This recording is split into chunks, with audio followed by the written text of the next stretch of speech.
गुरुभ्यो नमः। शुक्लां भरधरं विष्णुं शशिवर्णं चतुर्भुजं प्रसन्नवदनं ध्यायेत् सर्वविघ्नोपशान्तये।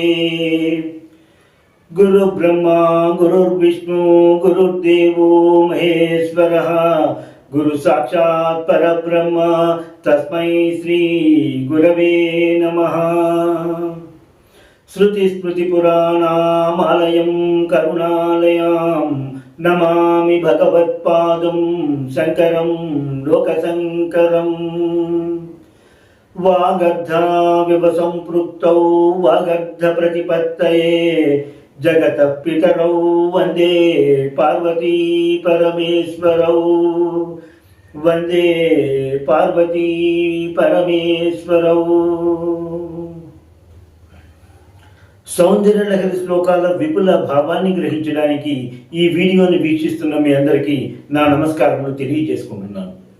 అలాగే సౌందర్య లహరి శ్లోకాల గ్రంథకర్తలకు ప్రవచనకర్తలకు అందరికీ నా నమస్కారములు తెలియజేసుకుంటున్నాను.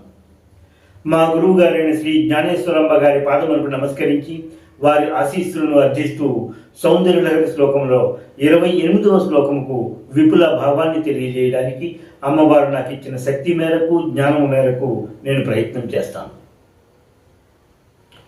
ఈ 28వ శ్లోకము ఈ విధంగా ఉంటుంది.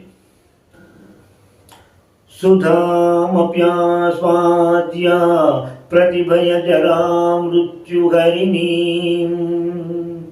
విపద్యంతే విశ్వే విదిశతమఖముఖాద్యాదివిశదః కరాళం యక్ష్వేనం కబలితవతః కాలకలనా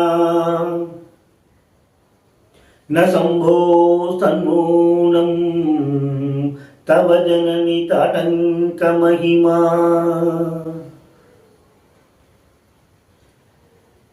ఈ శ్లోకముకు స్థూల భావాన్ని మనం పరిశీలిద్దాం. అమ్మ,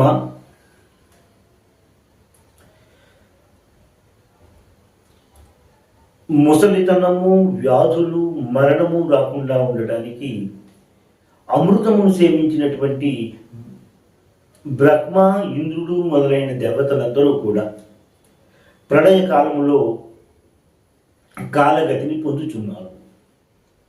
కానీ హాలాహలం అనేటువంటి మహావిషమును స్వీకరించినటువంటి నీ భర్త అయినటువంటి సదాశివుడు మాత్రము కాలగతిని పొందక నిశ్చలముగా ఉంటున్నాడు. దీనికి నీ యొక్క తాటంకముల మహిమయే కదా. ఈ విధముగా సాగినటువంటి 28వ శ్లోకము భావానికి దగ్గరగా ఉండేటువంటి తెలుగు అనువాద పద్యాన్ని ఒకసారి పరిశీలిద్దాం.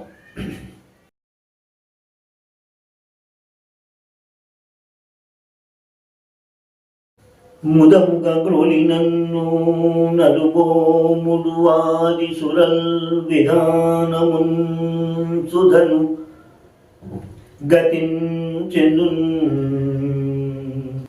తమరి శంకరుండా విషమున్ గొనన్ ఇలన్ చదరక నిలుచుటన్నది నిజముగని చివికమ్మల భోగమే కదా.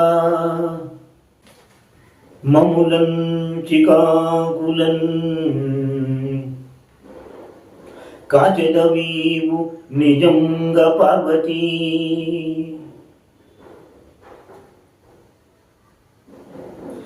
ఈ శ్లోకంలో శంకర భగవత్పాదులు మిగతా దేవతామూర్తుల యొక్క అశాశ్వత తత్వమును, జగదంబ యొక్క తాటంక మహిమను, జగదంబ యొక్క పాతివిరక్త మహిమను కూడా శంకర భగవత్పాదులు ఈ శ్లోకంలో వివరించినట్టుగా మనం గ్రహించుకుంటూ ఉంటాం. విధి శతమఖ ముఖ ఆద్యాహ అన్నారు. అంటే బ్రహ్మ, ఇంద్రుడు మొదలగు దేవతలు, విశ్వే దివిషద దేవతలు అందరూ ప్రతిభయ జరామృత్యు హరిణి ఎంతో భయంకరమైనటువంటి ముసలితనము, మృత్యువును హరించినటువంటి సుధామప్యాస్వాద్య అమృతమును స్వీకరించిన వారు అయినప్పటికీ అపి అన్నారు. అమృతమును స్వీకరించినప్పటికీ విపద్యంతే మరణమును పొందుచున్నారు.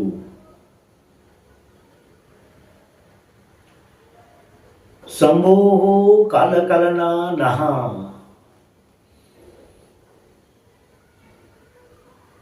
సదాశివుడు మాత్రము కాలగతిని పొందకున్నాడు అన్నారు. తన్మూలం అలాగ సదాశివుడు కాలగతిని పొందకుండా ఉండడానికి కారణమైనటువంటి మూల హేతువైనటువంటిది ఏమిటి అంటే తవ జనని తాటంక మహిమ, జనని నీ యొక్క తాటంకముల మహిమే కదా. ఈ విధముగా 28వ శ్లోకం యొక్క వివిధ పాదముల యొక్క భావాన్ని అయితే మనం గ్రహించగలిగాం.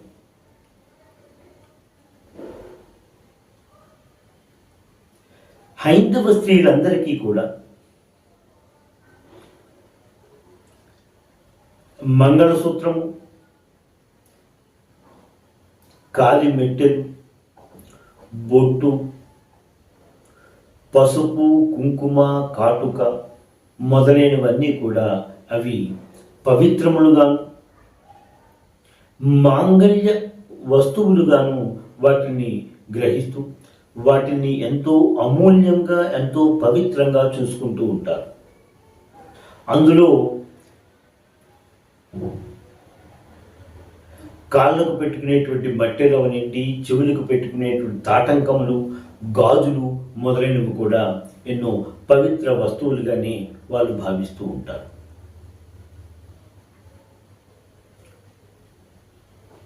ఎవరి పద్ధతుల ప్రకారము వాళ్ళు కొందరు మంగళసూత్రానికి ఎక్కువ ప్రాధాన్యత ఇస్తే, కొంతమంది తాటంకములకు, ముక్కును పెట్టుకునేటువంటి ముక్కెరకు వాటికి ఎక్కువ ప్రాధాన్యత ఇస్తూ ఉంటే వాటిని ఎక్కువ పవిత్రంగా చూస్తూ ఉంటారు. ఎవరి పద్ధతులను బట్టి వాటికి అలాగా అవలంబిస్తూ ఉంటారు. దీనికి కూడా కాలధర్మము ప్రకారము జననము, మరణము, మధ్యలో వ్యాధులు రావడము, మరణము చెందడము అటువంటివన్నీ కూడా సర్వసాధారణంగా జరుగుతూనే ఉంటాయి. ఇటువంటి వాటిని తప్పించుకోవడానికేమో దేవతలు ముసలితనాన్ని, మరణాన్ని తప్పించుకోవడానికి అమృతాన్ని సేవిస్తూ ఉంటారు. అయినా సరే వారికి మహాప్రళయ సమయంలో కాలగతిని పొందవలసి వస్తున్నది.